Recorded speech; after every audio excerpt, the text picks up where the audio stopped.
What's up guys, and welcome back to another video. Today's video we're focusing on SA Rugby, and rugby specifically in schools in South Africa. It's a talk that's been talked quite some time now, and obviously a lot of people have questions and concerns about cheating at schoolboy level. And when I say cheating, I talk about doping in schools.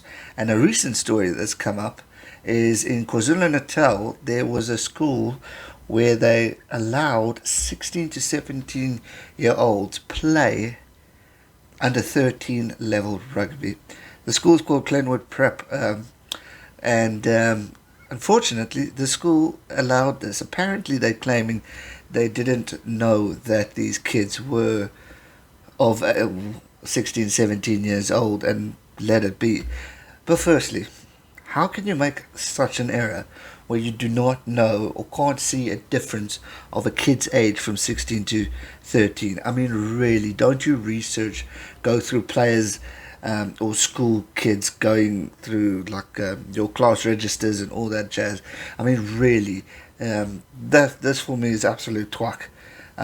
It's like, it says they extended their sincere apologies to all players, parents, officials, spectators from the school and opposition schools, and to their opposition schools, and said distributed to the parents, which was circulated among chat groups. And apparently these guys joined in. They also played for the KwaZulu-Natal under 13 Cravenweek team that won an unofficial final against Western Province. So yeah. They were duped, as they say. False documentation was provided, withstood all scrutiny. However, the assistants of Glenwood High, the school discovered that the boys were older than they claimed, and that they used documentation which belonged to younger boys. In-house job. I mean, this is crap. I don't buy this at all.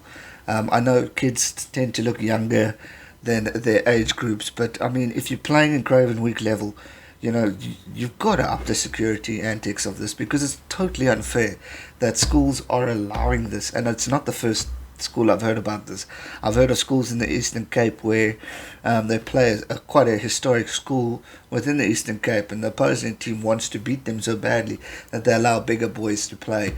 It's absolute rubbish, and I don't think it's fair at all. And SA Rugby needs to pipe down on this and get more strict on rules, because if you don't control this at schoolboy level, then it's just going to get worse and worse, and these kids are going to be prone to teaching.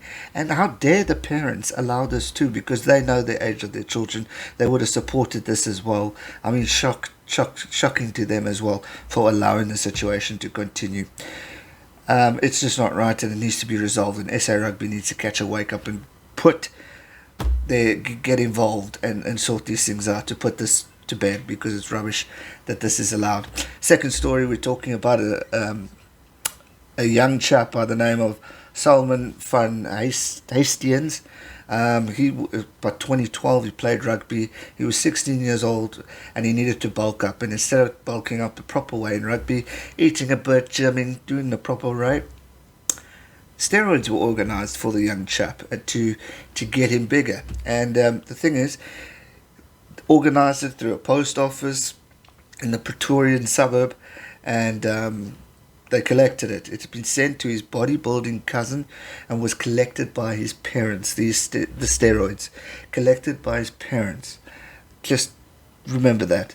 The same evening, Hastings' mother took the syringe and injected a 16-year-old kid with a milliliter of product named Deca 300. In the morning, she did the same again. A year later, this child was part of an excited band of teenagers collected together at Loftus Versfeld, the home of the Blue Bulls, and wearing the garnished green red, which is the team that he played for, Afrikaans Boys High School. He crowded close to his new teammates as a photographer captured their call-ups to the Blue Bulls under 18 side. Now, this has been a talking point in South Africa for quite some time, especially in Cravenweek, and SA Rugby have claimed that they're getting stricter, and according to SA Rugby, they reckon SA Rugby has reiterated its stance on combating doping in schoolboy rugby, saying that they test more aggressively at schoolboy level than any other federation in the world. Well, I hope that's true, because this needs to get done. We're hearing of doping cases yearly.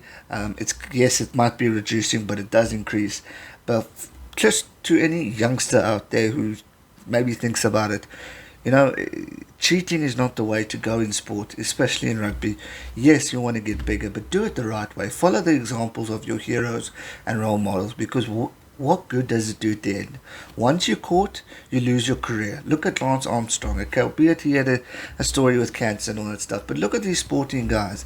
They achieve all this success, they achieve all the medals, but then one day they're caught short and they lose absolutely everything. They go from being the top notch to down to the bottom, and that's a feeling you don't want to do. And the fact that parents and coaches are allowing this at such a young age is disgraceful. You've got to earn your position, and I know it's hard. If you're small or if you're not big enough, trust me, I know. I couldn't play, I had to stop playing soccer because it was too short. I can't take any substances for being taller. If I had the opportunity, would I have? No, because I accepted my size at a young age. Yes, it's a dream to play for the sport, but there's other opportunities that you can face in order to continue in a sport. Yes, it's your dream. Yes, it's your only opportunity at achieving it, but don't cheat in order to get there, because that's something that you'll never forget. Because remember, people earn their positions, and this kid was caught out, and he was part in the Blue Bull squad. Achie Snyman was one of them. He wasn't caught, by the way. He was a part of that team. So if this kid had done it the right way and focused on what he could have been a Springbok playing against England in that final. And I mean, it's just sad that these stories go. And you playing alongside, for example, your teammate, and you watch this guy going to Springbok colours because he did everything the right way, and that must kill you. And the fact that the parents allow it and the coaches allow it, I think is very sad and disgraceful. And I think more needs to be done in order to prevent situations like this from happening, because it's just not healthy. It's not right, and it's not the right way to continue your way in the sport. You want to play, you want to achieve your dreams, but if you don't do it properly, you're gonna lose your opportunities, and you're going to unfortunately get caught out and be banned from the sport for life. Just as I end off, here's a message apart from a doctor, by the way. Steroids are going to give you everything that a younger rugby player would want. Strength, power, speed, says Dr. John Patrios, a past president of the South African Sports Medicine Association and a former team doctor to the Cats and Golden Lions. I quote again, steroids are going to give you everything that a young rugby player would want. Strength, power, speed. That is disgraceful that a doctor and a person involved in the past, this Cats, I mean, that's way back when, had said something like this. You should be fired and your medical license should be taken away. You cannot encourage this into kids. It is not healthy. It is not right. It's against the rules of sport. And stuff needs to happen in order to prevent these things. Let me know your thoughts in the comment section down below. But I think it's shocking. SA Rugby need to pipe down and really focus on schoolboy rugby and get it right. Follow the examples of what they do in New Zealand, and you use those tactics and you follow those examples, you'll see why these teams are the best in the world. That is just my thoughts. Let me know your thoughts in the comment section down below, and we'll continue this conversation there. That's going to do it for today's video, guys. Hope you enjoyed it. Hope you found it informative, and let's hope SA Rugby and all rugby union bodies around the world can stop this, because it's not only happening in South Africa, it's happening around the world, and something needs to be done. That's going to do it for today. Hope you enjoyed it. Give it a thumbs up, subscribe if you're new, and I'll see you real soon for another one. Stay safe and never give up. Cheers.